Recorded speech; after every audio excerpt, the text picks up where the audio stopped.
buenas tardes a todos. Buenas tardes por estar acá presentes, acompañándonos en nuestras charlas de las 5 de la tarde de los viernes. Agradecemos su presencia. Muchas gracias por estar acá con nosotros. Siempre hay un público numeroso y es muy grato saber que están acá con nosotros y para seguir haciendo este tipo de charlas. Muy feliz día del profesor, a todos los colegas que están conectados. Un fuerte abrazo, muy feliz día y seguir adelante con esta labor titánica. Bien, hoy vamos a tratar el tema de la obra del maestro Óscar Pantoja, La Metaformosis, ¿sí? Con F en la mitad. Entonces, bienvenidos todos. Espero que les sea de mucho provecho y que se gocen esta conferencia de hoy. Mm, Vamos, bueno, a hacer los prolegómenos respectivos, la publicidad, porque recuerden que al final estamos haciendo unas rifas, así que es indispensable que presten atención a las indicaciones que se dan. Por favor, no dejen de entrar a la página de Resplandor Editorial, está recién rediseñada, creo que nos quedó muy bonita para que entren y le echen una mirada. Ahí está la parte para que, la tienda virtual, para que entren y compren los libros, pueden mirar. Voy a compartirles acá, bueno, lo que es la página. ¿Sí se ve? Sí. Bueno, ahí tenemos la página para que ingresen. Y al final, según la modalidad de la rifa que anunciaré desde luego cuando ya acabemos la conversación, para que se comuniquen por medio del correo electrónico resplandoreditorial@gmail.com. Y por favor, suscríbanse al canal de YouTube. Ahí hemos venido colgando las charlas que ya hemos dado, que ya han sido 3.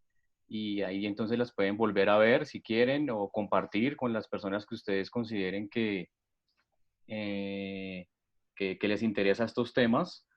Así que, pues bueno, se les agradece ahí la suscripción. Mm, Les quería también mostrar acá, permítanme un momento, por favor.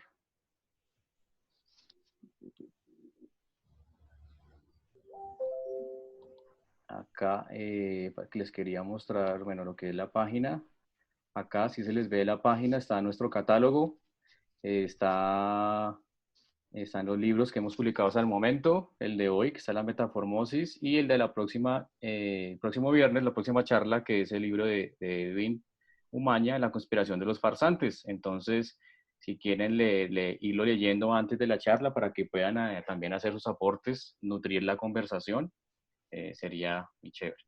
Acá tenemos el canal de YouTube de la editorial, además de las charlas que hemos colgado, que hemos transmitido los viernes. Tenemos más material de mucho interés para que lo miren, inspeccionen y lo compartan. Aquí tenemos todo lo que hemos venido haciendo con la editorial desde el tiempo en que se fundó, ya hace tres añitos, 4 años.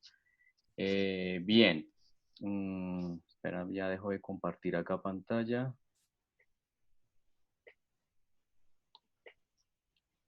Vale. En el día de hoy tenemos una invitada muy especial, quien nos va también a compartir sus impresiones sobre la novela y, bueno, a entablar una conversación con Oscar y con Edwin sobre la metaformosis. Ella es Gina, la profesora Gina. Ella es licenciada en artes visuales, es arquitecta, fotógrafa, historiadora y actualmente ejerce como profesora de diseño e historia en la ciudad de Neiva. Ella fue una de las felices ganadoras de la metaformosis en el viernes pasado, la charla Qué pasada. lindo. Así que, bueno, muchas felicidades. Muchas gracias a Gina por brindarnos su tiempo, su disposición, por acompañarnos hoy. Y bueno, ya sin más prolegómenos, les doy la bienvenida a todos ustedes, agradecimientos por su presencia y bueno, disfruten de esta charla. Edwin, Todos suyos.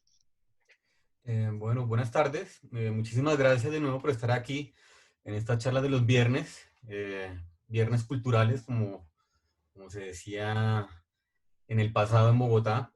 Y bueno, hoy vamos a hablar de la novela del escritor Oscar Pantoja, de la Metaformosis.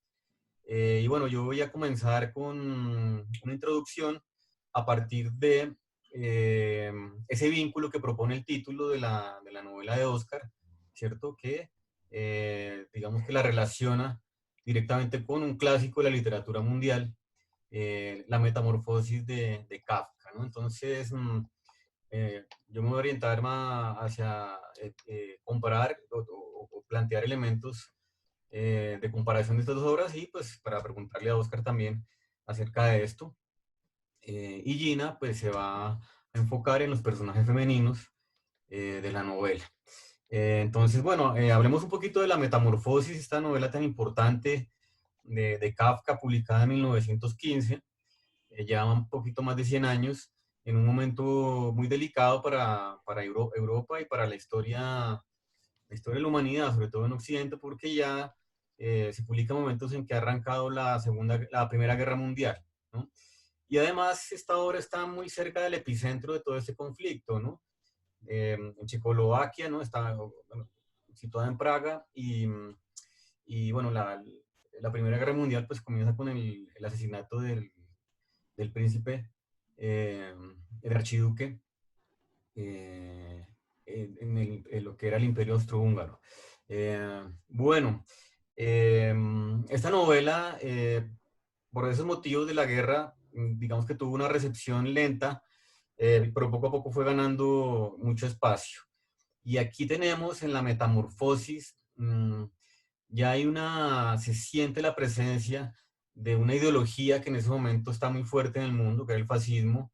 El fascismo, digamos que eh, era algo que ya en Europa estaba muy solidificado, ¿cierto? El fascismo fue una ideología que arranca en el siglo XIX, más de mediados del siglo XIX vamos a tener eh, ya presencia de estas ideas y se desarrolla eh, eh, paulatinamente. Al respecto, por ejemplo, hay una película, para quien desee ver cómo era el espíritu fascista de esa época, una película de Michael Haneke que se llama La Cinta Blanca, ¿no? Que está ubicada más o menos por esta época, donde vemos cómo se vivía esa ideología en la vida íntima de las familias. Es una película muy dura, muy violenta, es una película donde vemos cómo los personajes femeninos son machacados, abusados, en fin, donde eh, los débiles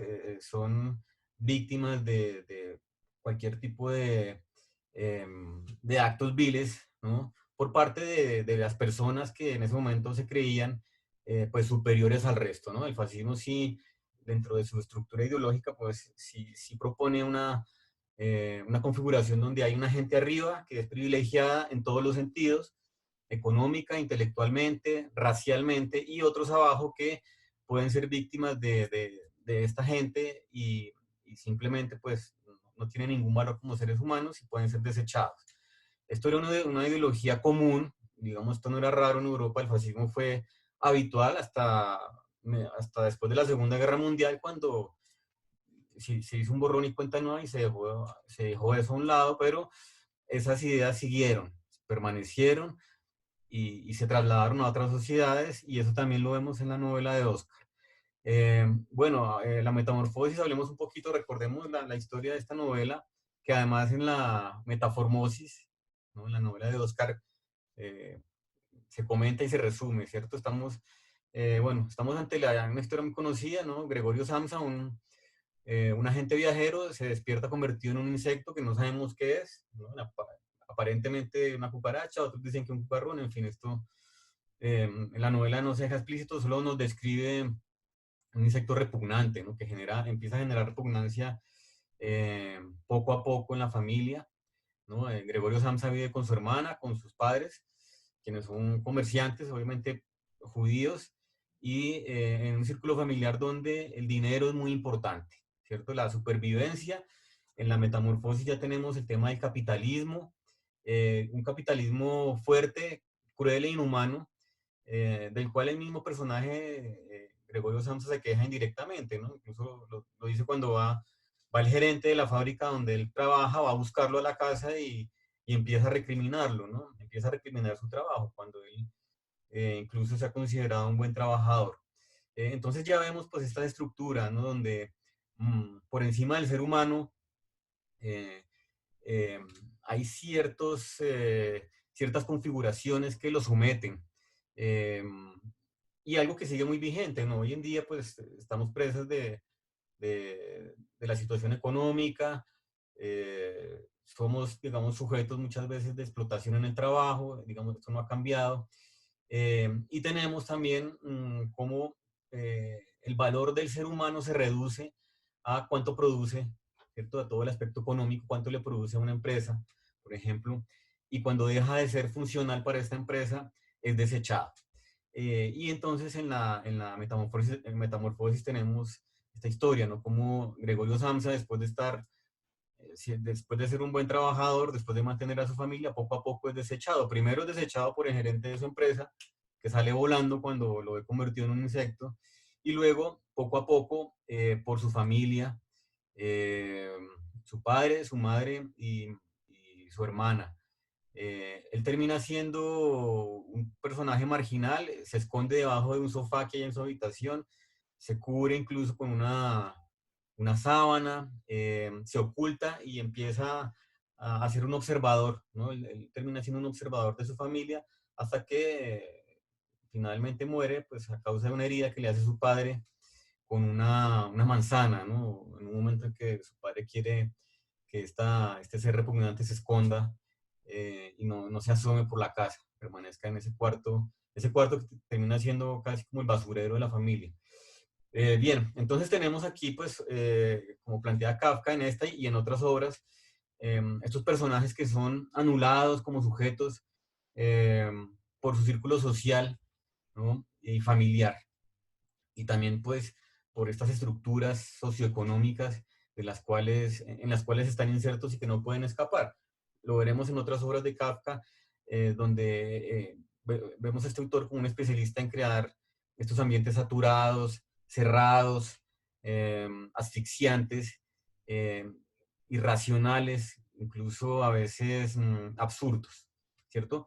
Bien, entonces, bueno, aquí viene, pues mi pregunta para Oscar y es, cuéntanos cómo fue el nacimiento de esta novela en función de la metamorfosis, ¿no? Tú ya en el título nos planteas ese vínculo, cómo nació tu obra.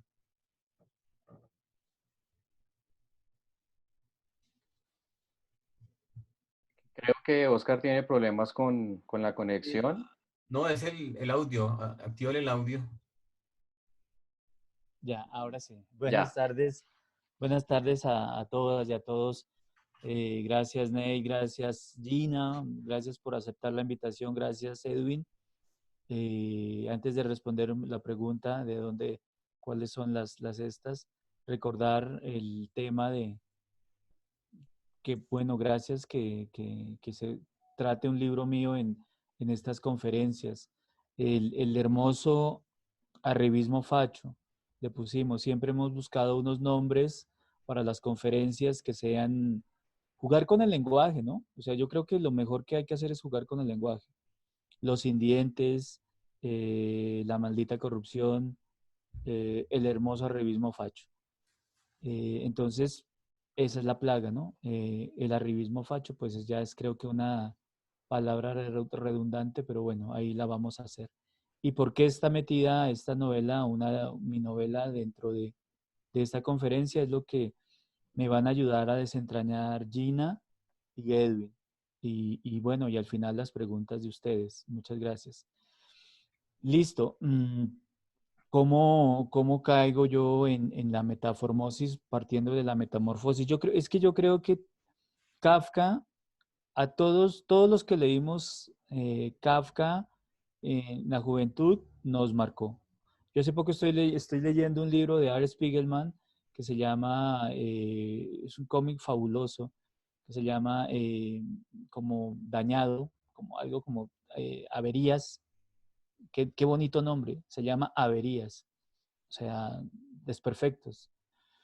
Y dentro de uno de los pequeñas historias que Art Spiegelman plantea, otra vez con Kafka. Está chico, le pasan el libro, lee la Metamorfosis y queda tendido.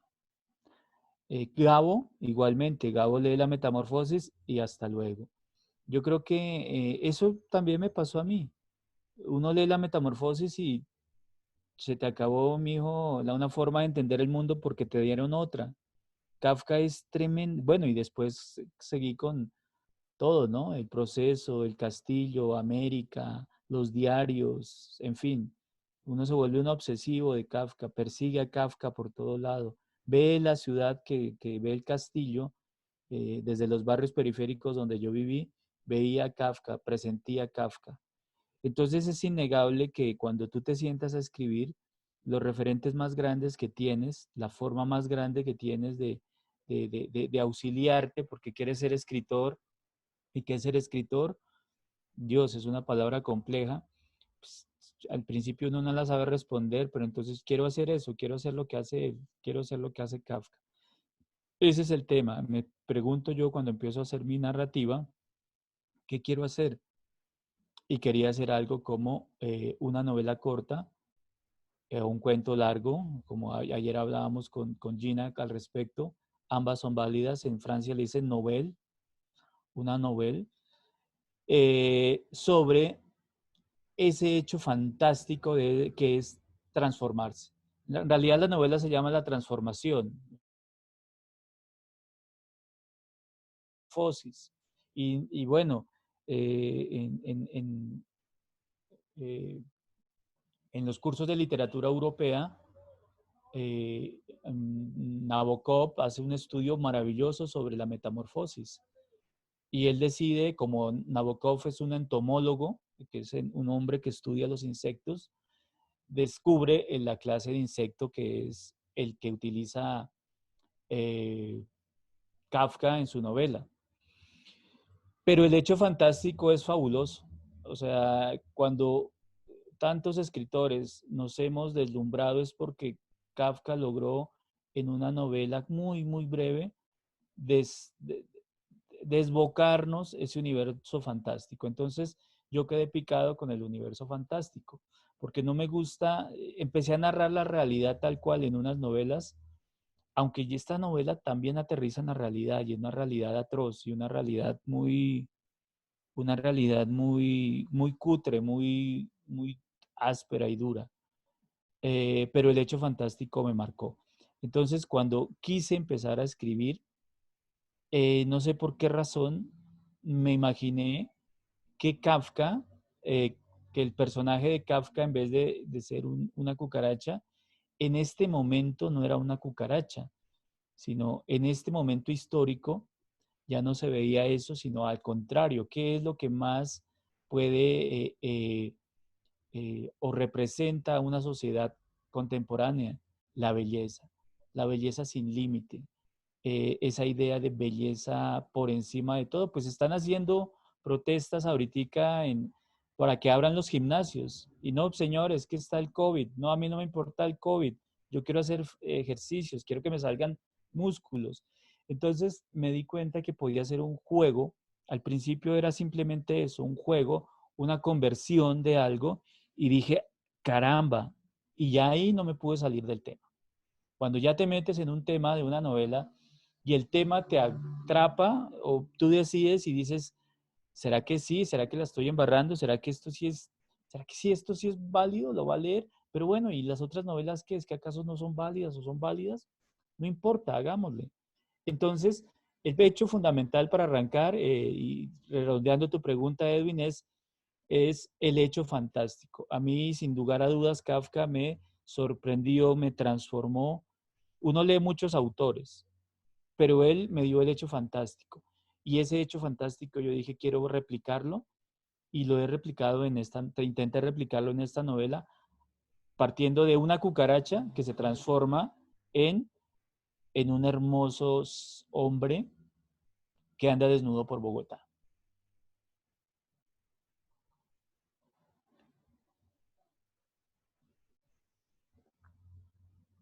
Sí. Vale, gracias, Oscar. Gina, ¿quisieras decir algo al respecto sobre la metamorfosis de Kafka y, bueno, la disrupción que hizo Oscar con su novela? Pues, ¿qué te cuento? La novela me llegó el lunes en la mañana y la inicié como a mediodía. En realidad, no pasé del primer capítulo sin que la novela me incomodara muchísimo. Qué Fue bien. difícil leerla, fue un poco difícil digerirla, la verdad. O sea, siento que de principio a fin te incomoda el contexto, te incomoda vivimos en un país muy violento, ¿no? Y entonces ya estamos habituados a esa violencia, ¿sí? Pero digamos que cuando te tomes el tiempo de leer un libro para entrar a otra realidad y encuentras la misma realidad, pero mucho, o sea, un poco más caótica, quedas como, fue difícil leerla, soy sincera. Tú hablabas acá de esa realidad de lo fantástico, pero tu personaje es masculino, ¿sí? Y pues me incomodó mucho sobre todo el tema de que la mujer se evidencie siempre como el tratamiento de la mujer se evidenció durante toda la novela como un objeto. Pues inicio con esa pregunta. ¿Por qué la mujer la tomas todo el tiempo como un objeto? Como, sí, la reduces, el tema de la cosificación, de reducir la mujer a, a una cosa. Esa sería como mi pregunta inicial. Sí, Claro. perdón, Oscar, antes de que des tu respuesta, muy buen punto de inicio. Acá en Facebook también ya las mujeres están haciendo coro, diciendo, se están añadiendo lo que dice Gina, que están de acuerdo, así que, maestro Oscar, defiéndase.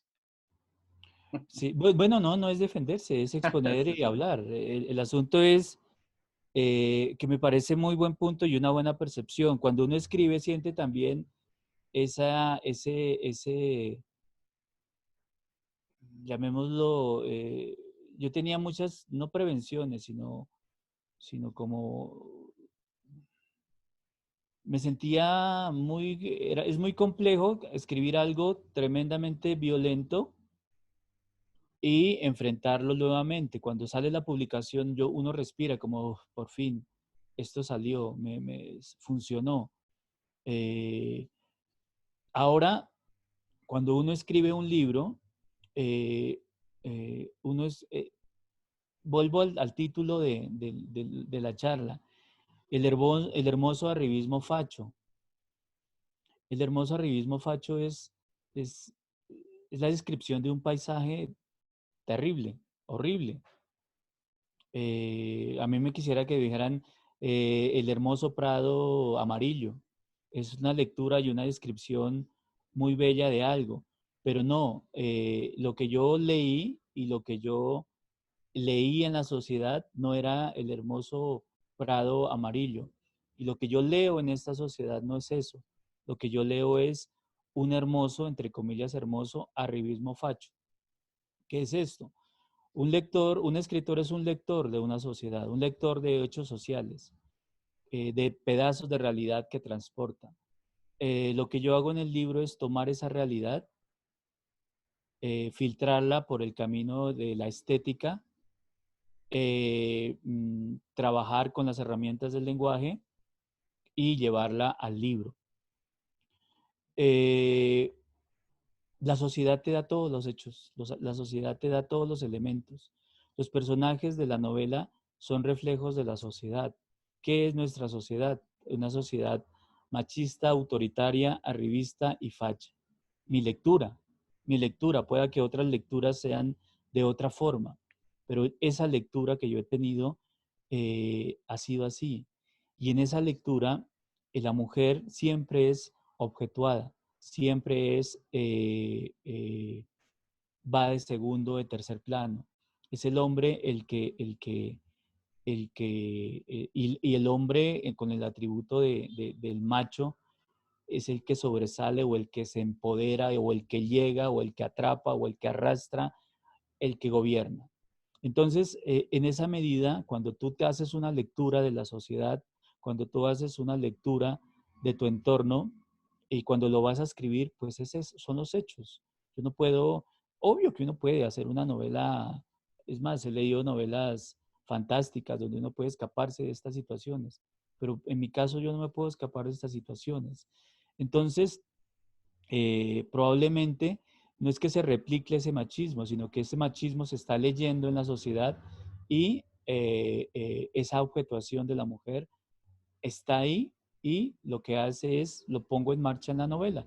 Esa es la razón por la que los personajes se mueven dentro de la novela de esa forma, tanto las mujeres como los hombres.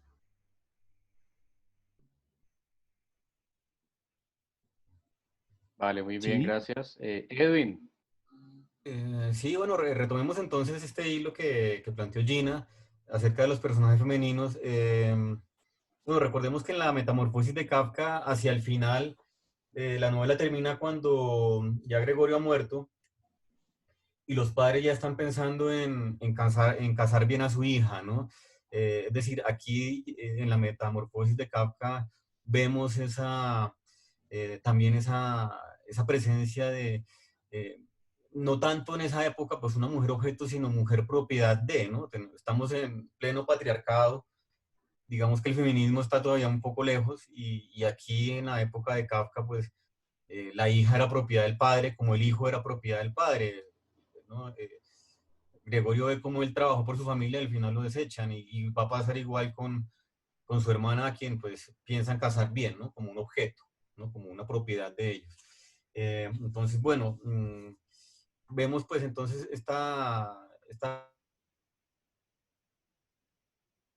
el fascismo y pues mi pregunta pues vinculada a esto, eh, ese fascismo que vemos esa presencia del fascismo que vemos en la obra de Kafka, pues lo sentimos en la Metaformosis también, en este viaje que hace este personaje, que es un poco lo inverso que representaba Gregorio Samsa, ¿no? En la Metamorfosis es un bicho repugnante, aquí en la Metaformosis es un tipo, un Apolo, ¿cierto? Un tipo muy bello, que va desnudo por una cantidad de lugares y genera admiración, incluso deseo, ¿no? Ocurre lo contrario. Eh, pero tenemos un ambiente muy retorcido, ¿cierto? Y es esa mirada, digamos, a ese momento en nuestra sociedad en que el fascismo pues, se apoderó de ella, ¿no? Hace unos cuantos años, donde todos los, digamos, valores que públicamente se reivindican, lo veíamos que en la vida práctica no era así, ¿no? Había una suerte de degradación moral de la sociedad que es el recorrido que hace este personaje, ¿no? Brad. Entonces, bueno, mi pregunta es acerca de ese trabajo que tú hiciste, digamos, ya que nos hablas del fascismo, eh, ese trabajo que tú hiciste a esa mirada de lo que es la sociedad nuestra en ese recorrido que hace Brad, ¿no? ¿Cómo surgió este recorrido, ¿no? Y esta descripción de estos universos tan degradados que tenemos en tu novela, Oscar. Bueno, hay dos partes, ¿no? En el tiempo interno de la metamorfosis es un tiempo interno que ocupa, calculo que meses, es más, varios meses, en el que Gregorio Samsa también se degrada hasta morir. Eh, yo no quería utilizar un tiempo interno tan largo en la novela, yo quería utilizar un tiempo interno muy corto. A mí siempre me han llamado, no sé, por X o Y razón, un escritor es la influencia de muchos escritores y escritoras. A mí me ha llamado mucho siempre, poderosamente, la novela Bajo el volcán de Malcolm Lowry. Es una novela de cerca de 520 páginas. 503, sí, una novela de río, una novela extensa. Y esa novela ocurre en 9 horas. Ocurre desde las 8 de la mañana hasta las 12 de la noche cuando matan al cónsul, cuando el cónsul muere en la noche de los muertos de Canahuac, de Cuernavaca. Entonces esos tiempos internos a mí me llaman mucho la atención. Yo no quería que esta novela, La Metaformosis, se extendiera en el tiempo. Muchas personas me han dicho, pero sí, es un cuento, pero ¿por qué? Porque falta mucho. Yo digo, pero es que esa es otra novela, esta es una novela. Yo quería que una novela tremendamente rápida, rápida en el sentido de una inmediatez que es la que tenemos ahora y que durara 2 noches. La novela, el tiempo interno son 2 noches en las que el tipo aparece en una noche, se convierte de una cucaracha a un Apolo, como dice Edwin, pero un Apolo por fuera, externo, un monstruo interno, muy caótico y muy feo y muy horrible, que es el que me interesa. El otro también es la superficie, que es la que lo hace aceptar. Entonces dije, tengo 2 noches frenéticas y un amanecer. En 2 noches frenéticas no voy a hacer descansar a la gente porque una rumba, una fiesta es eso. Una fiesta uno no descansa y en una fiesta donde no descansa, donde todo es continuo, donde tienes un ritmo de rumba de 3 días continuos, todo salta por los aires. Entonces yo quería esa construcción.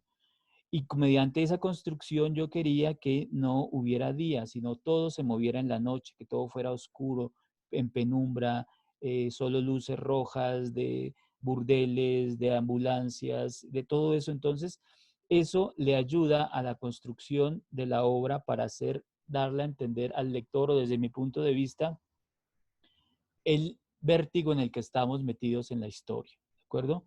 Entonces, siempre pienso en eso, yo siempre pienso mucho en esa construcción, me encantaba, yo decía, no tengo que salirme de ese lado. Es más, no quiero salirme, extenderme y contar el pasado de Brad, no, o el pasado no, nada, no me interesa. El pasado no importa acá, es algo horrible. En realidad, y en un mundo facho, el pasado, la memoria se rompe, la quitan. O sea, ¿qué están haciendo en el Centro de Memoria Histórica? Pues van a quitar eso y la van a cambiar, punto. ¿Ya? En mi novela no hay memoria, no hay pasado. Todo está en automático, es un taco que se va directo y lleno de dinero, de drogas. Entonces eso me permite de mejor forma, pienso yo, uno pueda que me haya equivocado. Una novela tampoco es un acierto. Kafka, el proceso, no la terminó y todos la adoramos porque está mal terminada, porque está mal construida, pero es una obra genial. Lo mismo el retrato de Dorian Gray, de Oscar Wilde, de Dorian Gray. Igual, no está terminada, pero es una genialidad. Volviendo al tema del tiempo. El de un Ulises, el recorrido del protagonista, de Leopold Bloom, por Dublín, es un día, el 14 de julio, un día, 24 horas. Y la novela, nadie la lee. Y es totalmente divertida, tremendamente divertida, pero nadie los dice. Entonces esos tiempos a mí sí me interesan, porque son tiempos psicológicos, no son esos tiempos psicológicos te ayudan a ti a, cuando estás construyendo, tener como unos andamiajes de como si fuera una montaña rusa, ¡boom!, vas a disparar todo el asunto. Y a través de 2 noches totalmente vagabundas y despiadadas, vamos a ver toda la cantidad de escenarios diseñados específicamente para encontrar un universo que acepta esa hermosura facha que es la que despliega el personaje en esas 2 noches.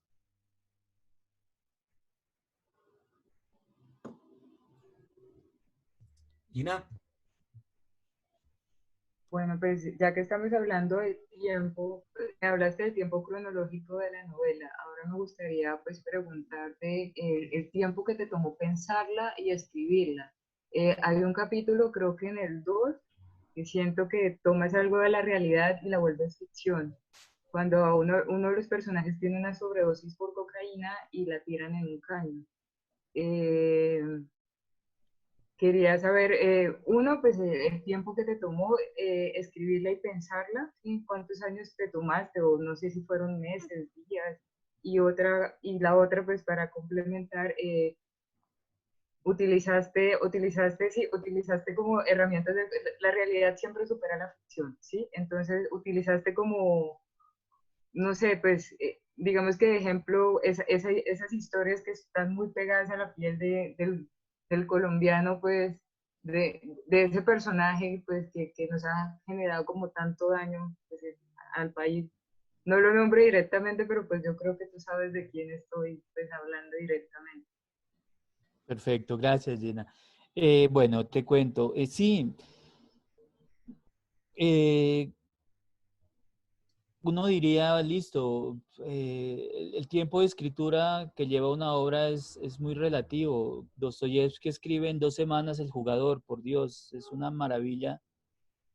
Y el ritmo de escritura de Dostoyevsky, pues obvio. Sí, estoy poniendo ejemplos, ¿no? No es un asunto de, pues yo no hice lo de Dostoyevsky en 2 semanas. Yo me gasté muchísimo tiempo porque soy muy mal escritor, entonces necesito mucho tiempo para estas, así sean 120 páginas, me produce muchísimo esfuerzo. Es una obra que Gina, te cuento, arrancó con la imagen, esa imagen, que puede llegar a ser un chiste. Ah, pero qué chiste, listo. Y una novela no es un chiste, no es un universo completo.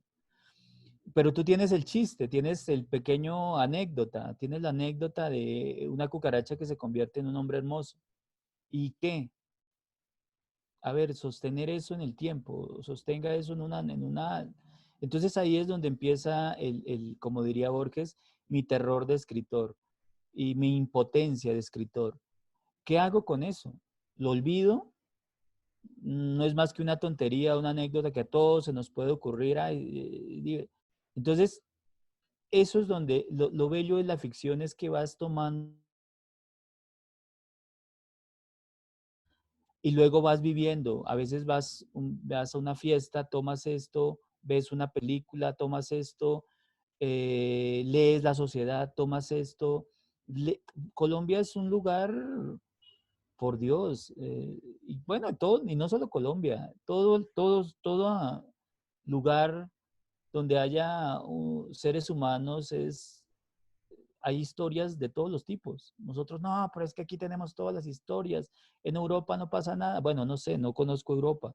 Y pues si están muy aburridos allá, pues es que hacen unas novelas muy interesantes, ¿no? Así estén aburridos. Ibsen hace maravillas. Y bueno, ahorita muchísimos.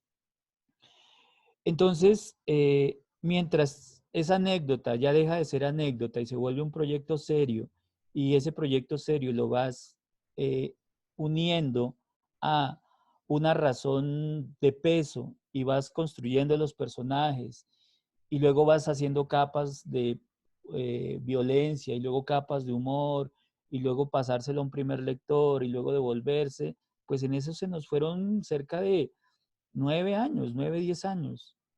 Obvio, no solo estoy escribiendo esto, yo escribo, como pues ya me conocen, hago cómics juveniles, hago cómics infantiles, también hago guiones, soy profesor, pues ahí se reparte el tiempo. Pero es una novela, ahora las que he terminado son más cortas, el tiempo es más corto, pero esta fue un proceso de todo ese tiempo, cerca de 10 años ahí encajonada, dándole, sacándola, volviéndola a reescribir, esto no sirve, le cambié al personaje, Gina, ni te imaginas. Cambié a los personajes, los puse de un lado, los puse de otro lado, hasta que lentamente se iban como definiendo.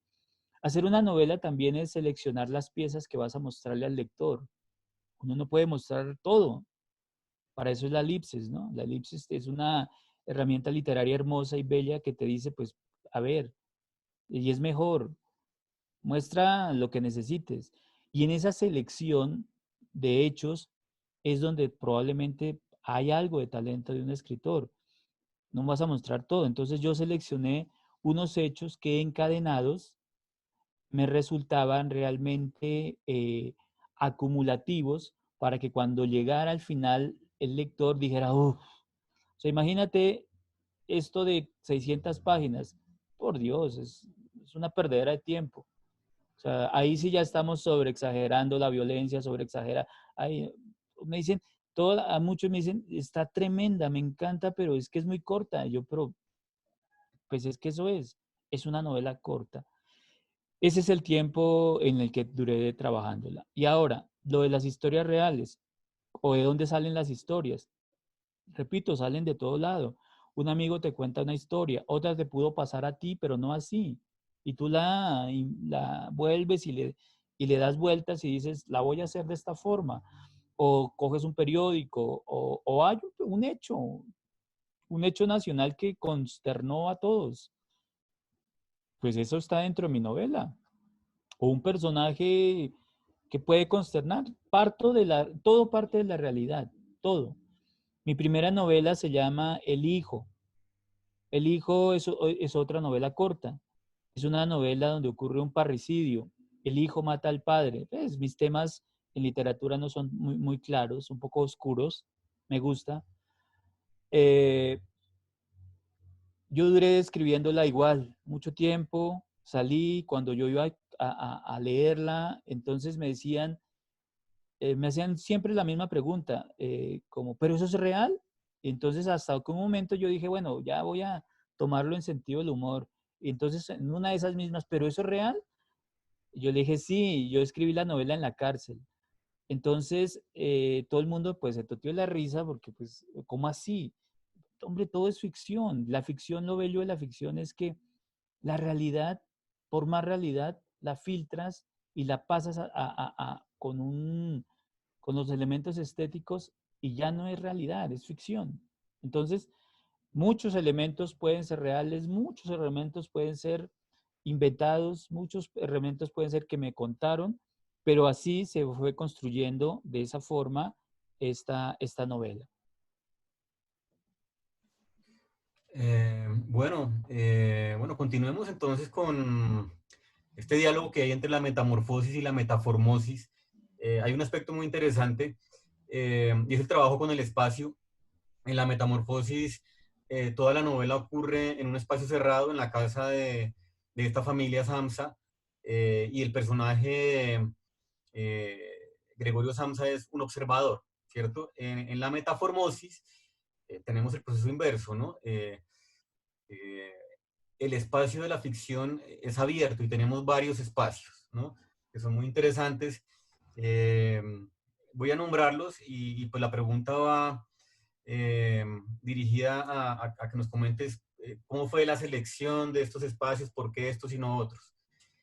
Bueno, en la Metaformosis tenemos, la novela arranca en una fiesta en un barrio pues ¿no? Eh, eh, bastante bien, bastante lujoso. Y luego vamos a la casa de un cantante, ¿no? De esta alusión al hecho real, ¿no? A lo que ocurrió con Diomedes Díaz, ¿no? Y tenemos esta escena, ¿no? Esta mujer que muere en la fiesta, eh, que es un caso, pues, que es impactante en Colombia, ¿no? Cómo eh, se terminó defendiendo, la sociedad terminó defendiendo al victimario y no la víctima, ¿no? Como ocurrió infelizmente en el caso real, que da cuenta un poco de estas estructuras fascistas presentes en nuestra sociedad, ¿no? Los valores morales se pierden y hay alguien arriba que tiene derecho a hacer lo que quiera, solo porque es famoso o porque yo qué sé. Bien, y tenemos este encuentro entre el escritor, ¿no? Me imagino que es tu alter ego, que es quien le habla a Brad sobre la novela de Kafka, y este soldado que termina ofreciéndole un trabajo como informante a Brad.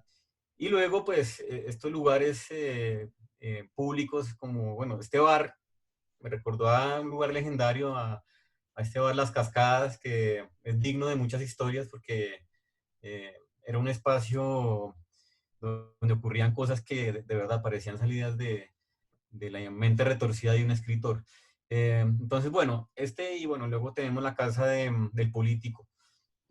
Cuéntanos entonces cómo fue ese trabajo que hiciste con el espacio, este recorrido, por qué fue así y no de otra forma en tu novela. Bueno, como hablaba ahora, la selección de los espacios es clave, la selección de qué vas a contar en una novela es clave. Uno no puede poner un lugar que no funcione porque la novela, siento yo, se cae. En el poco espacio que tenía de escritura, porque sabías desde el principio, siempre lo supe, esto va a ser una novela corta, No quiero una novela larga, quiero una novela corta y que impacte en la forma narrativa que está. Eh, desde luego, se fueron, hay una progresión, ¿no? La primera fiesta no es tan, llamémosla, tan voltajuda. La segunda fiesta ya empieza tremendamente fuerte y ahí en adelante va la progresión creciendo. Entonces, desde luego que esa selección de espacios es premeditada, esa selección de espacios, perdón, es premeditada, no es dejada al azar. Y no es de tanto dejada al azar porque en la medida en la que llegan a los lugares cutres, a los bares, a todo eso, el lugar de la casa donde hacen las negociaciones, que ellos van al sótano, está cerca del clímax. Para mí, los otros sitios son tremendamente importantes porque te potencian, pero el verdadero valor para mí en la novela es cuando están en la casa de los políticos. Ahí está.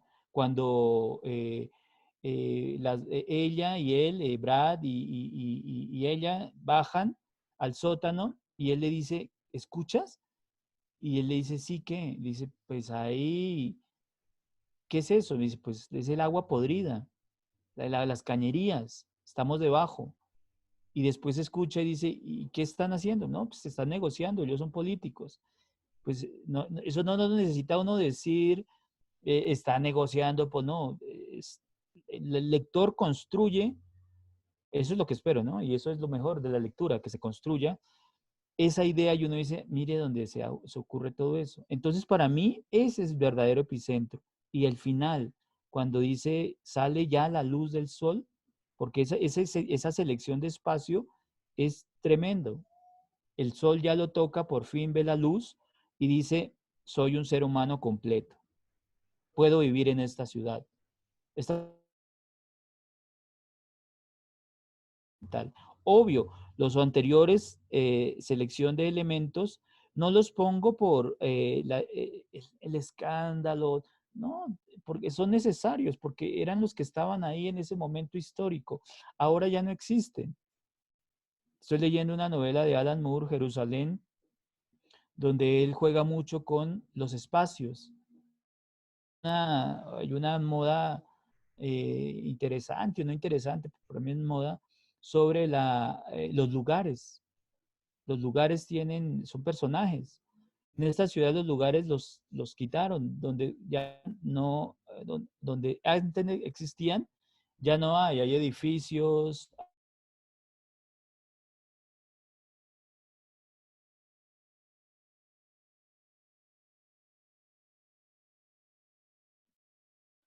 ¿Se nos fue Oscar? Fue, se fue el audio. Eh, Bueno, sí. Gina, de pronto quisieras complementar un poco lo que estaba tratando de ilustrarnos Oscar mientras retoma la señal. Pues el contexto en la ciudad donde transcurre todo, pues es Bogotá. Pienso que Bogotá es una Colombia pequeñita, sí, ahí encuentras de todo un poco. Ujú. Me gusta mucho que, que pues Oscar decía que sea Bogotá el epicentro de la historia, porque realmente Bogotá, como que sí, encuentras todo, encuentras gente de todas partes, de todos los puntos del país y pues incluso gente de fuera, ¿no? Entonces, pues frente a esa espacialidad, todo el tiempo pues para el personaje principal, ay, se me olvidó el nombre, huele a Brad, podrido. Brad, siempre huele mal, siempre huele a podrido, siempre huele a cloaca. Eh, pienso que tú hueles, ¿sí? Vas leyendo el libro y sientes el olor, o sea, lo describe también que sientes que realmente huele a cloaca, o sea, pues he ido a Bogotá y en ciertos sectores sí, obviamente huele muy mal, pero verlo, o sea, entenderlo en el libro es bien, pues, interesante, diría yo, con respecto al espacio que pues maneja un poco más el tema de la espacialidad por haber estudiado eso. Eh, no sé qué más añadir sí, ahí. respecto a los sitios que él nombra también, quisiera leer una parte acá en la página 57 del libro, sobre los espacios, los bares, es un espacio central en la obra de Oscar, ¿no? Dice, los bares eran un gran invento social. Ningún otro sitio en el mundo enseñaba tanto. La cucaracha de la barra llegó con los vasos. Se limitó a dejar el pedido y largarse. Agarré mi vaso y bebí. No brindé. No había por qué hacerlo. Es una gran descripción de uno de los espacios que es central en la narrativa de esta novela, ¿no? ¿Qué opina Edwin? Sí, bueno, el trabajo con los espacios me parece muy interesante, la metaformosis. Eh, Algunos lo reconocí como, bueno, que comentaba, ¿no? Este espacio, este bar, donde él se encuentra con el mafioso. Eh, y digamos que aquí los espacios oscilan entre el espacio privilegiado, ¿no? De una élite, en este caso estas casas tan lujosas, tan elegantes, tan atractivas, que el mismo personaje lo dice, ¿no? Me siento muy cómodo en estos espacios, ¿no? Qué bien, esto es lo que me merezco, incluso en algún momento lo dice. Eh, y oscilan entre estos espacios agradables y lo sórdido, ¿no? La calle, este bar donde hay de todo, ¿cierto? Donde la gente está consumiendo droga, donde hay una gente desnuda, donde está el mafioso, donde está el matón, todo mezclándose bajo, digamos, bajo unas coordenadas de, de valores morales muy complicada, ¿no? Muy sórdida.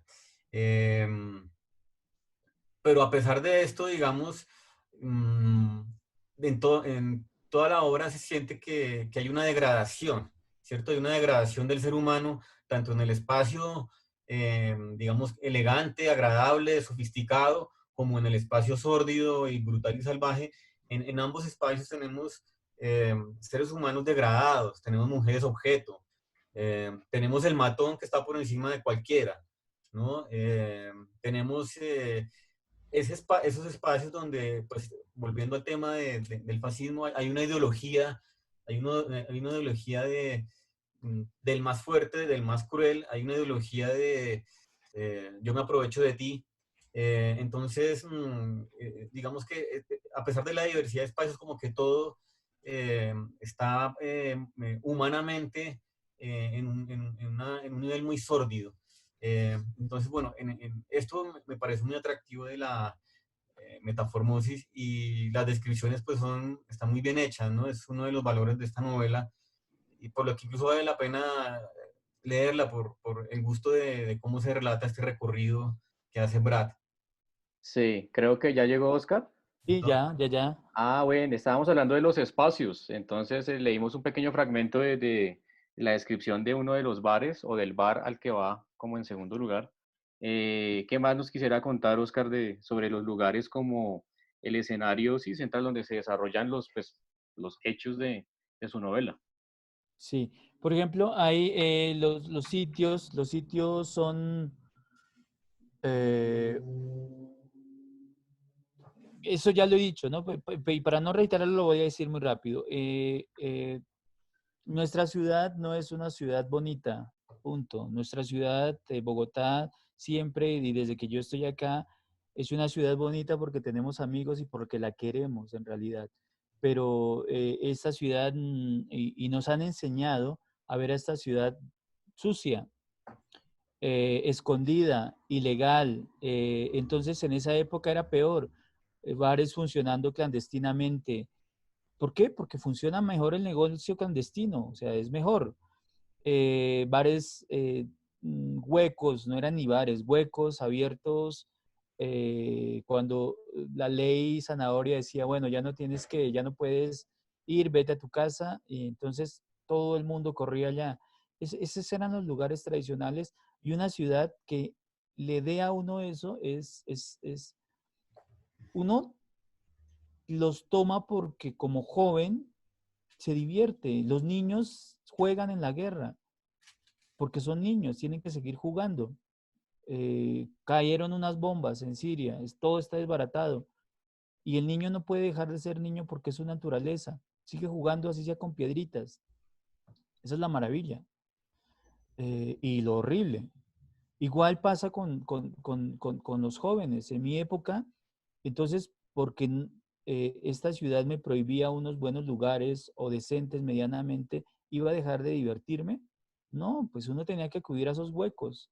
Y ahí acudíamos todos, ricos y pobres.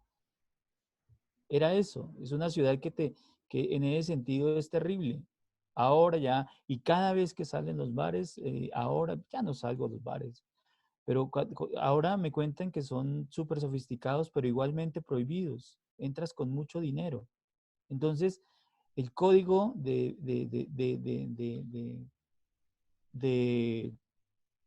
el código que te dicta este lugar, esta ciudad, para divertirte es asqueroso. Punto. Es así.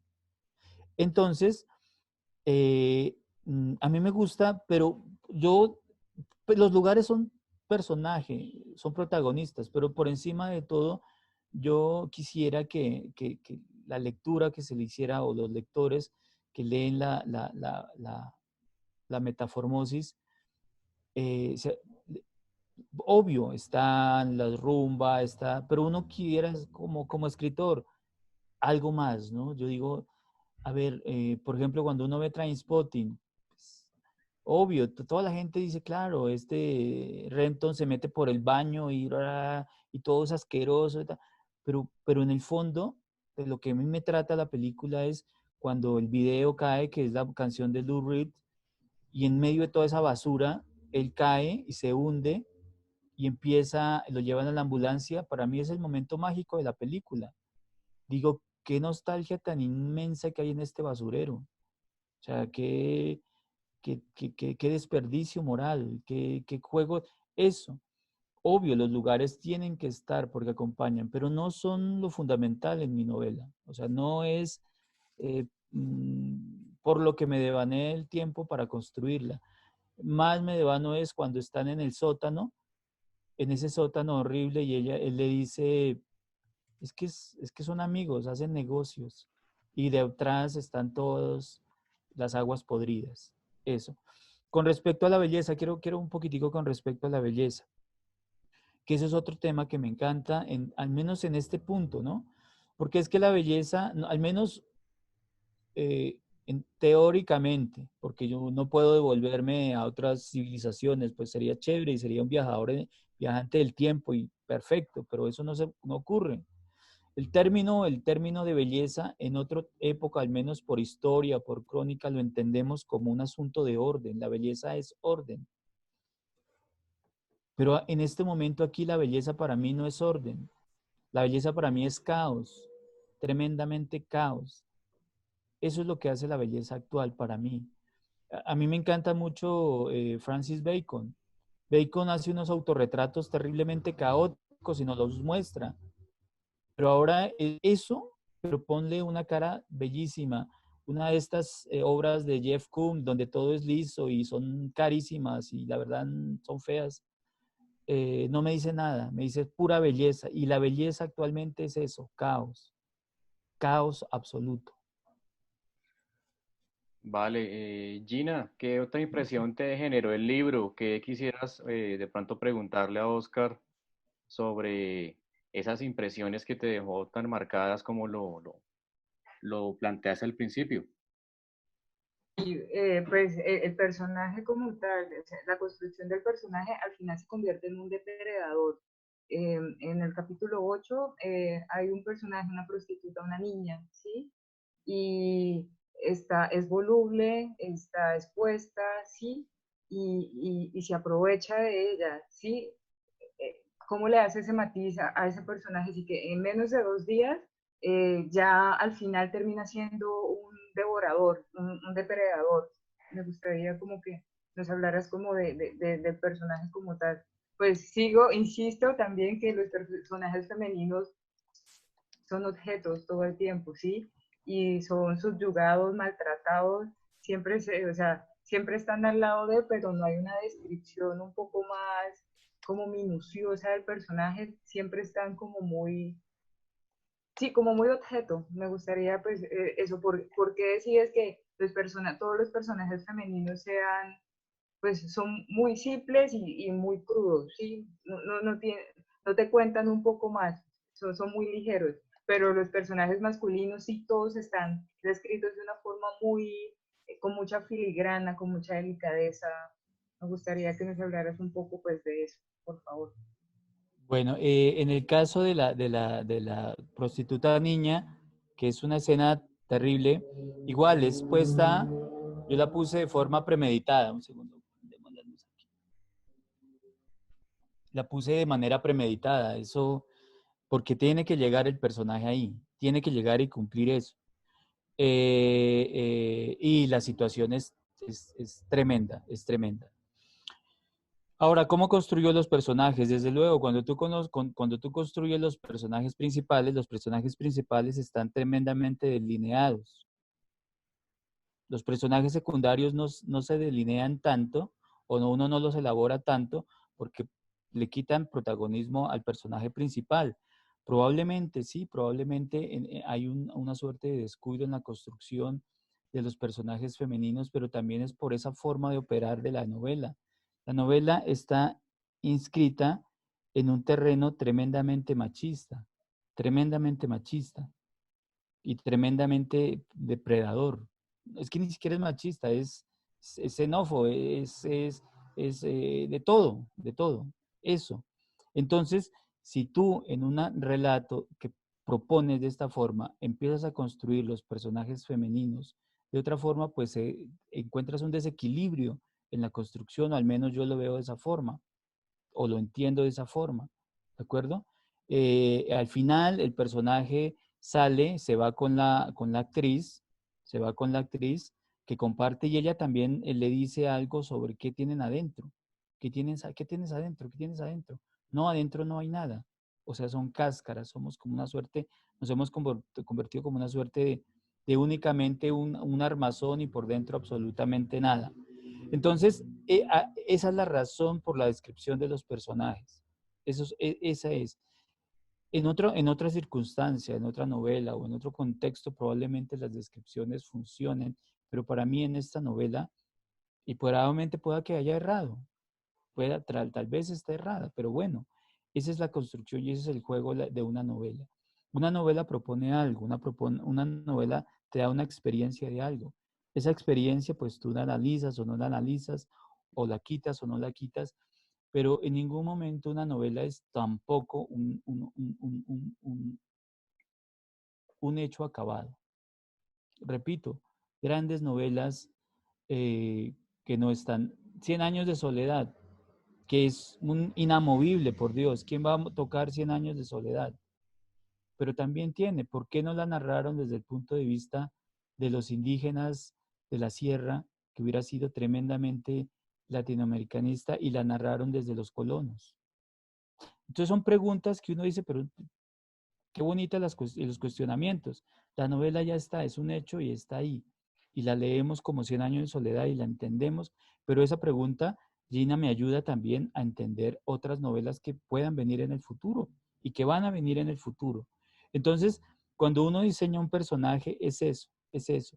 Tú creo que te lleva, te agarra y te impone cómo construirlo. No es que yo lo imponga a construir, sino a veces ocurre de esa forma. Vale, Oscar, ya que está hablando de los personajes, me parece pertinente leer esta pregunta que están haciendo por Facebook. Claro. Dice, si el personaje es parte de esa sociedad doble, ¿es una ironía llevarlo desnudo para hacerlo parecer inocente? Gracias, muy bueno por eso. Por ejemplo, mira, en la construcción, yo necesitaba que él estuviera todo el tiempo desnudo, eh, porque como es un hombre tan bello, de forma externa, esa belleza externa es como, él lo dice en la novela, esa es mi escudo, es el punto más fuerte de mi personalidad. Entonces, exponer esa personalidad contra los otros le permitía ganancias y le permite ganancias. Actualmente los cánones de belleza te permiten otro tipo de ganancias, ¿de acuerdo? Y eso es lo que yo quería. Por eso diseñé al personaje y totalmente tenía que andar desnudo. Hasta el final de la novela ya el político le dice, oye, eso es inmoral andar desnudo. O sea, mira lo que le dice el tipo, le dice, es inmoral andar desnudo. No es inmoral lo que yo hago, no es inmoral, no es nada. Le dice, ande desnudo en Río de Janeiro, que allá, pero aquí esto es un pueblo y aquí hay costumbres y somos conservadores. Vístase y le dan una ropa. Y él cuando se viste se siente desnudo, como dice, uy, quité, pero ya estoy entrando en este mundo. Entonces, es todo, ¿no? Es a seguir jugando con la fantasía. ¿Quién anda desnudo 2 días? No, uno anda desnudo un instante. Entonces la novela te propone otros espacios que no son posibles en la realidad. 3, 4, no, no es posible que ande tanto tiempo desnudo una persona por la calle. En la novela sí, la ficción te lo permite y te lo halagan y te lo pagan y te está feliz. Entonces eso me permitía que el personaje tuviera poder, brillara más. Si lo visto a la mitad o tal, funciona. ¿Le daba frío? Sí, le da frío, en fin, pero ahí va sobrellevando las cosas. Vale, gracias. Edwin, ya Gina nos contó como la parte que más le impactó, con la que tuvo mayor choque, como su opinión general de la novela. ¿Cuál sería esa parte desde su lectura que le haya chocado, que le haya impactado, incomodado de pronto, o su opinión, su versión general sobre la obra de Oscar? Sí, bueno, la parte que me chocó fue la golpiza, ¿no? La golpiza a la chica, donde ya el personaje pues eh, saca, digamos, de dentro de sí esa podredumbre que lleva. Eh, Esa parte me impactó bastante. Eh, Hay algo que me llamó la atención y de nuevo para trazar ese vínculo con la metamorfosis de Kafka, ese hecho inicial de la transformación, ¿no? En un caso de un hombre en insecto y en este de un insecto en hombre, ese uso de lo absurdo, ¿no? Porque arrancamos de un hecho absurdo en ambas novelas, ¿cierto? O lo irracional. Y que curiosamente, pues, el absurdo se volvió una herramienta muy fuerte para los artistas que crearon en medio de gobiernos o sociedades fascistas. Eh, es, mm, digamos que Kafka es de esos autores que propone ya recurrir, digamos, a estas formas de creación para decir más de lo que se puede, ¿cierto? Porque tal vez un relato realista, no lo sé, puede generar peligro para el escritor o tal vez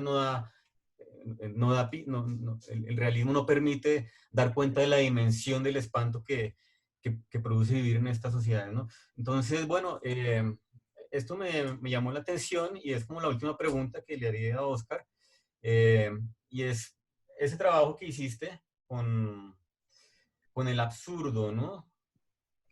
Con ese hombre desnudo, ese dicho que se convierte en hombre desnudo y un hombre desnudo que va por ahí, que parece absurdo, eh, que luego se declara artista, en fin. ¿Pensaste en este elemento cuando estabas preparando tu obra o fue surgiendo? ¿Cómo fue ese trabajo que hiciste con el absurdo en tu obra? Sí, yo siento que, a ver, pues es absurdo que uno escriba un libro y sienta a veces un poco de miedo que salga. O sea, ¿quién demonios se le puede ocurrir eso? Sí, tanto que uno pone en el libro, los personajes de este libro y sus situaciones son parte de la ficción. O sea, hay que hacerle entender a las personas qué es la ficción. Todavía no entienden qué es la ficción. El escenario es la ciudad de Bogotá y dichos personajes son imaginarios. Si algo se parecen a la realidad es pura coincidencia. Esto no es un azar, no es como, quiero...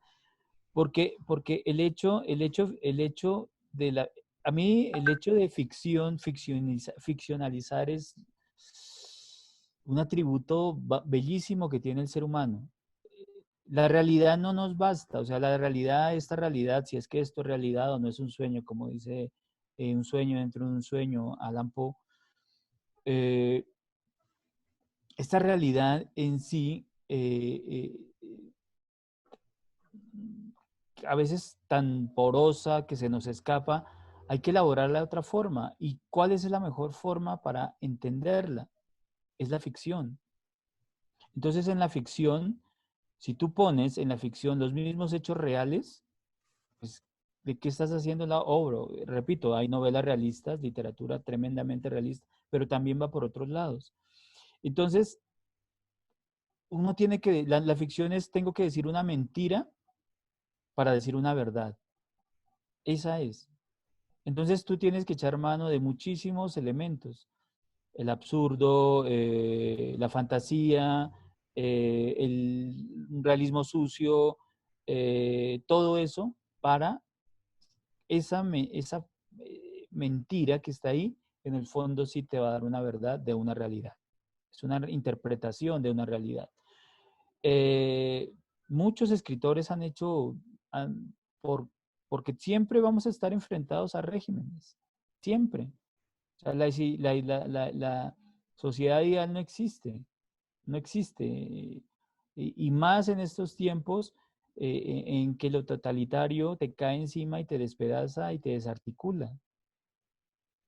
Y todos los escritores tienen que filtrar con la ficción sus realidades, su verdad, porque es imposible decirla de frente.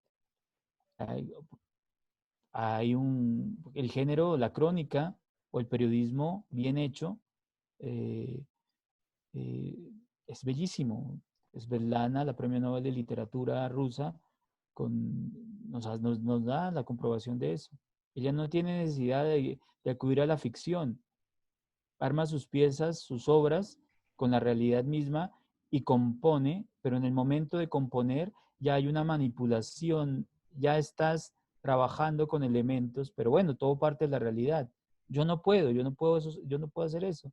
Tengo que ficcionalizar y en ese momento tengo que echar mano de todo eso. Por eso la gente echa mano de la ciencia ficción. Orwell o Huxley o todos ellos. O el terror. Uno cree que es el terror, no, el terror no es eso, el terror es otra cosa.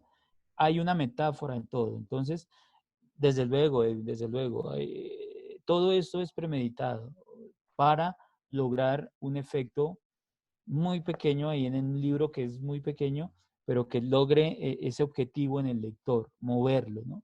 Igual, no me gusta una literatura eh, no me gusta y porque soy así, soy como muy volcánico en el sentido de que no te quiero dejar quieto cuando leas, porque cuando yo leía Dostoyevsky, leía Crimen y Castigo, y yo decía, caramba, no podía ni dormir pensando en todo lo que piensa Raskolnikov, y va a matar a la señora de un hachazo. ¿Y quién era Dostoyevsky? Sabemos quién era Dostoyevsky. Y termina matando a dos, y bueno, en fin, todo ese asunto. Eso me encantaba, esa ficción me encantaba. Y cuando leía Lampo, mejor. Entonces yo digo, toca hacer eso, hay que hacerlo. Mira que Rubén Fonseca, que estamos hablando de Fonseca, no lo hace.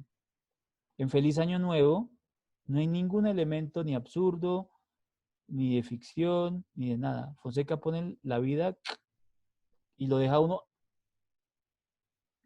es eso. Todos los escritores y escritoras buscamos la mejor forma para hacer entendernos en nuestra ficción, nuestras historias.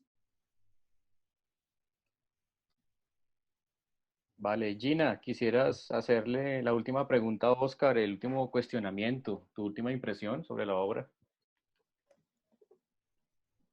Y el tema de la belleza, el tratamiento de la belleza, me gustaría que nos contaras un poco más sobre el por qué decides que el personaje se parezca a Brad. Sí, y sí, esa eso que nos hablabas ahorita de la importancia del cuerpo, sí, del cuerpo esculpido, del cuerpo hermoso. Obviamente cuando se te acerca alguien, sí, tú le hablas más jovialmente a una persona, digamos que bonita, que si viene un indigente, sí, oliendo mal y eso. eh, Me gustaría que me hablaras un poco más del tema de esa construcción de la belleza de ahora, ¿no? Porque digamos que dentro de los cánones de belleza ha mutado muchísimo, pues, dentro de la historia del tiempo. La belleza de la hora, de esa belleza plástica, de esa belleza superflua, de ese nuevo superhombre que propones tú en la obra. Ujú. Sí, bueno, lo de Brad Pitt, eso sí ya es, que yo pensaba como una suerte de humor, ojalá y Brad, uno le dice Brad, ¿no? Pues ser amigo de Brad sería tremendo, el tipo es un gran actor y ha luchado mucho, pero es un canon, es como como algo, no él, él es un ser, pero su belleza es como no un estereotipo, pero sí un modelo de belleza y en realidad es un hombre atractivo, pues obvio. Punto. Yo dije, claro, esto puede tener un sentido del humor, la gente lo va a ubicar espacialmente por todo lado, el lector ya dice, ah, listo, que ponerme a explicar una belleza abstracta, y dice, no, belleza abstracta, pero él era hermoso, no, pues pon el nombre y listo, te quitas eso encima y la gente ya tiene el rollo y punto. Es eso, no enredarse con el asunto. Pero lo que sí me comentas, y eso sí lo pensé mucho, es sobre la belleza actual. Y tienes toda la razón. Yo comparto lo que decía ahora. Y no poder estar en otras épocas, sino solo en esta, entonces uno se remite a los libros, a la historia, a lo que hay. Y repito, la belleza era orden, era orden. Acá en este momento la belleza es poder. ¿Y qué es el poder? Ya es lo que estamos contando aquí, ¿no? El personaje es una revista. ¿Qué es una revista? Es una persona ambiciosa y que progresa sin mostrar escrúpulos. Una persona ambiciosa que quiere progresar sin ningún escrúpulo. Entonces, eso es querer el poder. Entonces, la belleza no es orden, la belleza es, vuelvo y repito, es más que caos. Es eso. Entonces, cuando tu personaje, a simple vista, para el lector, uno dice, ah, pero vas encontrando dentro de todas las acciones que hace a lo largo de la novela, son realmente despreciables, entiendes la ecuación o lo que yo planteo. Esta belleza es horrible, ¿ya? Es una belleza que nos lleva al aniquilamiento.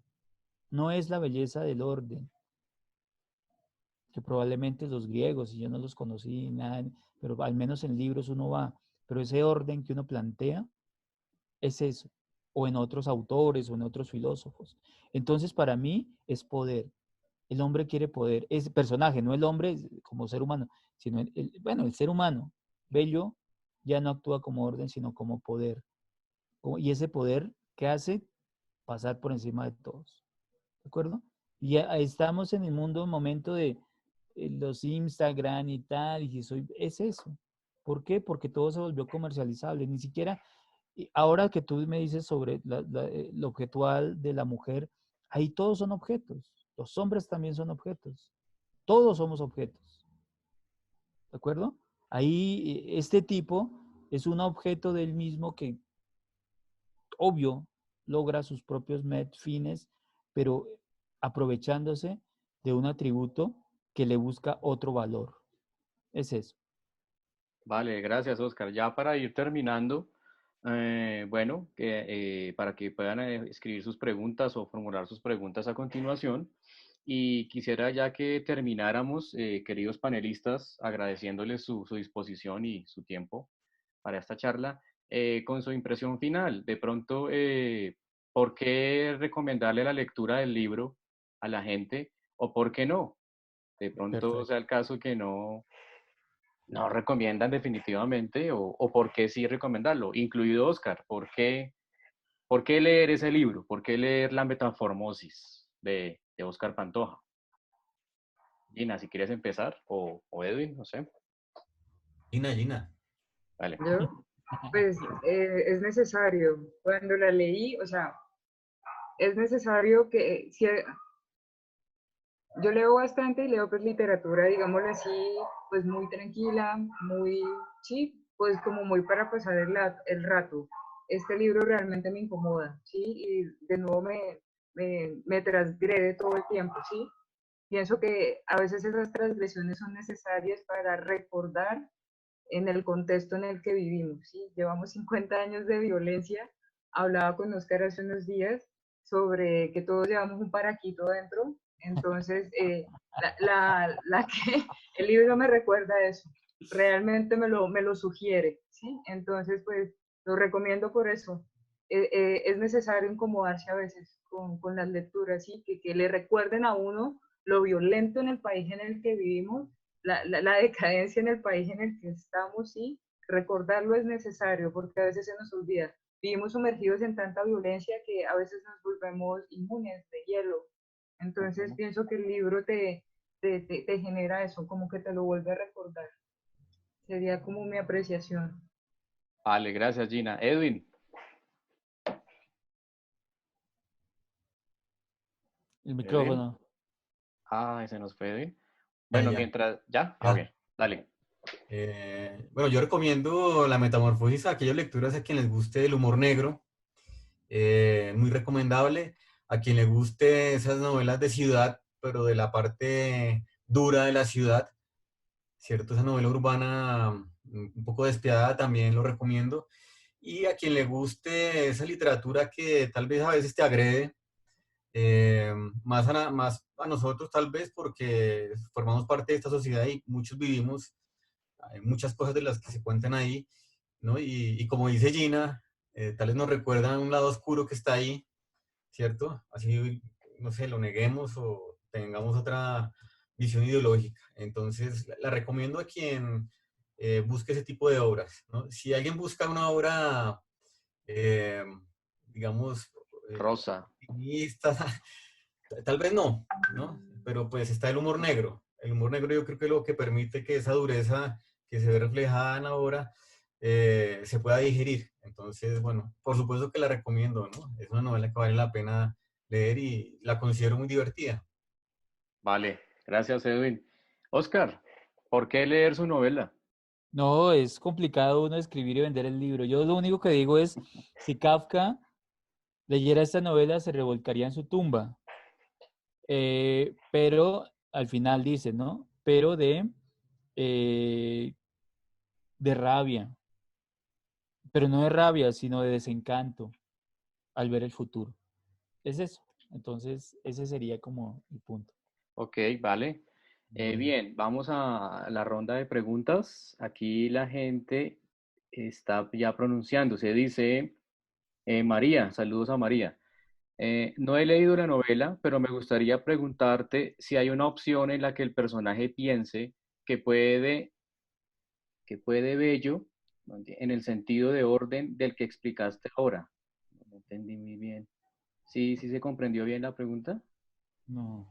Que se cree bello, o sea, que él siente que es bello, pienso yo, para, Sí, sí, tal vez es que no está que bien. siente que es bello en la obra, o sea, que tiene Ah, conciencia que es bello. no, desde luego, María. El personaje es consciente absoluto además es que es un hombre que sabe lo que hace, que sabe las decisiones que toma, que sabe lo que enfrenta. Él no en ningún momento está en una, llamémoslo, en una sin salida moral, ¿qué hago, no hago? Él dice, actúa en automático, vamos. Le ofrecen tanta plata por esto, vamos. Es alguien tremendamente sin escrúpulos, ¿no? Es muy, casi que actúa como una suerte de sociópata, sin ningún remordimiento de lo que hace. American Psycho es eso. American Psycho te da una visión de una sociedad donde todos son joyas, tarjetas, carros buenos, finos, y el tipo se la pasa matando prostitutas. Es eso, ¿no? Entonces, y es un gran nombre, American Psycho, es un buen título, psicópata americano. Este podría ser por ese lado, podría por ese lado. Y al contrario, se sabe que es bello y con mayor razón aprovecha esa belleza. Es casi como un narcisista, ¿no?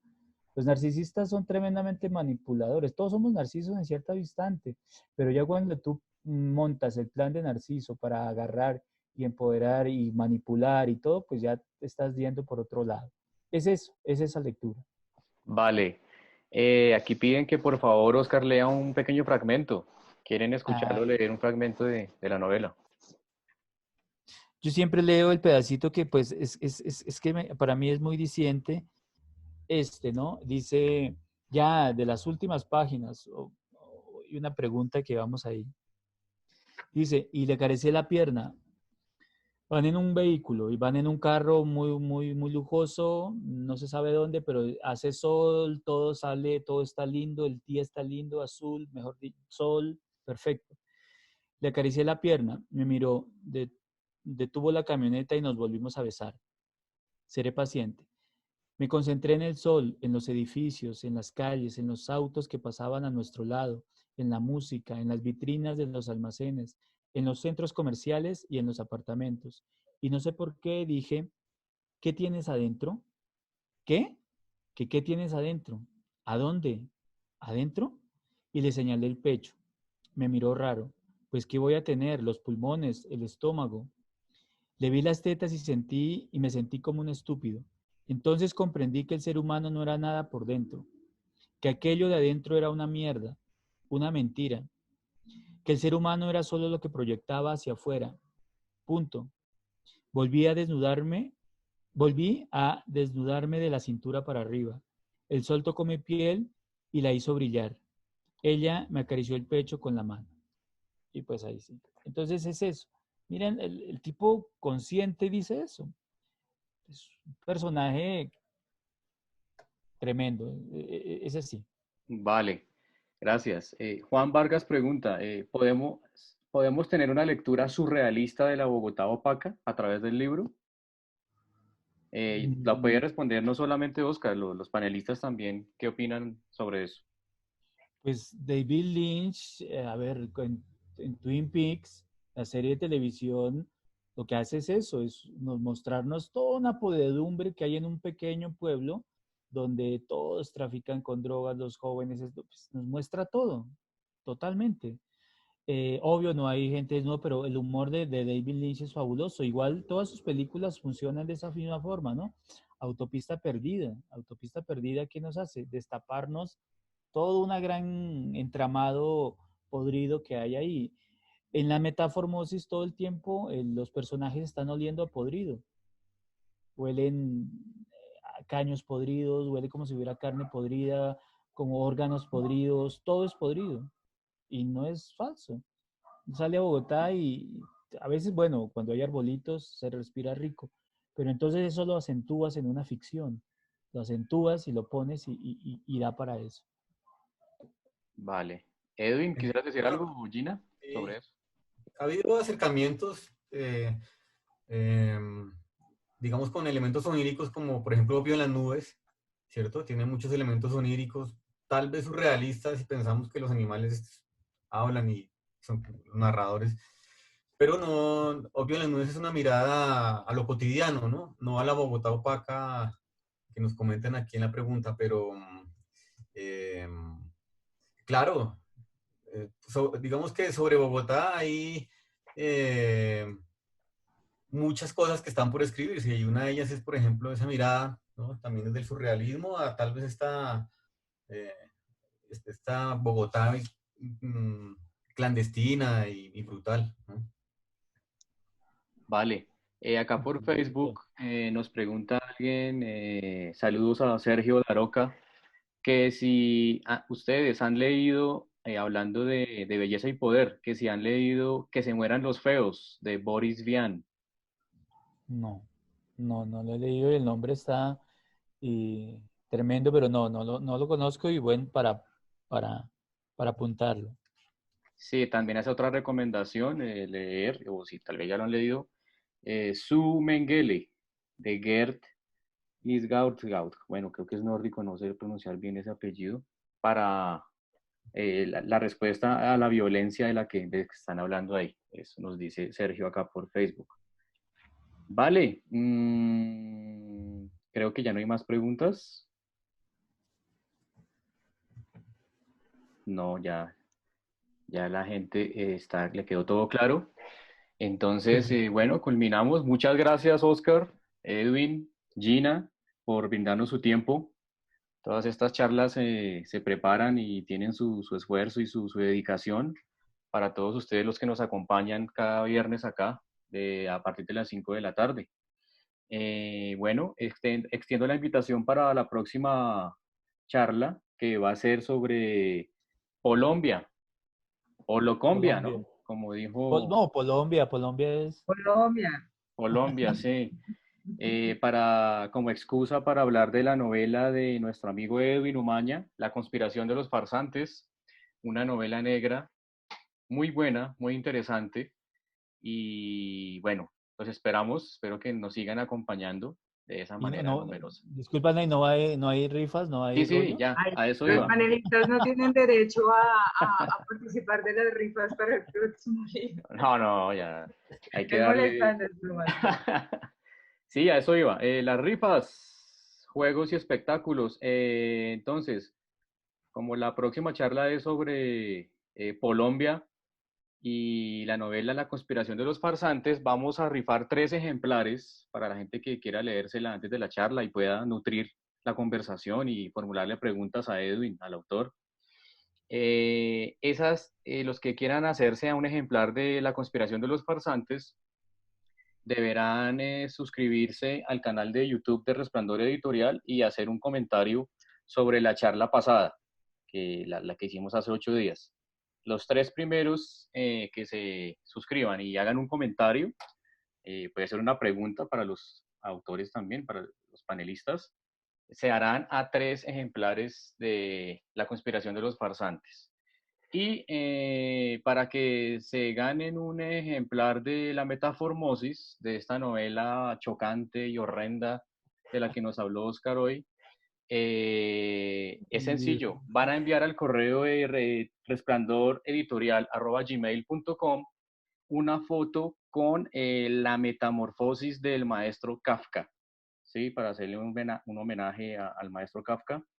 Las 3 primeras personas que envíen una foto con ese ejemplar de La Metamorfosis de Kafka al correo resplandoreditorial@gmail.com, se les enviará el respectivo ejemplar de La Que salga Metamorfosis. con el libro, ¿no? Que salga con la Claro, metamorfosis. sí, claro, la foto debe ser con el libro en la mano. Yo verifico bien que no sea un montaje. Tengo acá un programa muy potente para eso, así que por favor no hagan trampa. Listo, estaré revisando eso ahorita y se les enviará a cualquier parte del país. No dejen de visitar la página www.resplandoreditorial.com. Suscríbanse al canal de YouTube. Muchas gracias de nuevo por su presencia. Gracias, Gina. Gracias, Edwin. Gracias. Muy No, muchas agradecido. Gracias a gracias. ustedes. Gracias a ti, muchas gracias a todos, a la editorial, a Edwin, a Neil, muchas gracias. Vale, gracias. Y sobre todo a nuestro público que nos acompaña fielmente. Un abrazo a todos. Feliz fin de semana. Cuídense mucho. Chao. Hasta luego. Chao. Bye.